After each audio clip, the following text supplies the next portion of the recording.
சென்னை கந்தக்கோட்டம் முத்துக்குமார சுவாமி கோவிலுடைய அந்த கோவில் காசு இருக்கு இல்லையா, அதை எடுத்து அந்த கோவில்ல வணிக வளாகமும் அதே மாதிரி குடியிருப்பும் கட்டுறாங்க அப்படின்னு சொல்லிட்டு வில்லிவாக்கத்தை சார்ந்த பழனி அப்படின்றவர் ஒரு வழக்கு ஒன்று தொடுத்திருந்தாரு.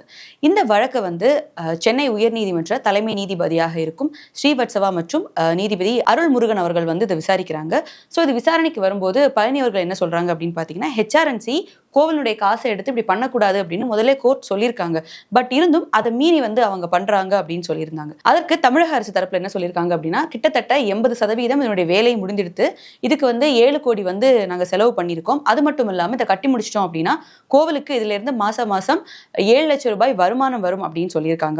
ஸோ அதனால இப்போ எங்களால இதை நிப்பாட்ட முடியாது அப்படின்னு சொன்னதுக்கு உயர்நீதிமன்றம் என்ன சொல்லியிருக்காங்க அப்படின்னா, இப்போ இதை மட்டும் நீங்க உங்களுக்கு பண்றதுக்கான பெர்மிஷன் கொடுக்குறோம், ஆனா இதையும் நீங்க என்ன பண்ணணும் அப்படின்னா கட்டி முடிச்சுட்டு பக்தர்களுக்காக தான் இதை யூஸ் பண்ணுமே தவிர இதை வணிக வளாகமா நீங்க யூஸ் பண்ணக்கூடாது அப்படின்னு சொல்லியிருக்காங்க.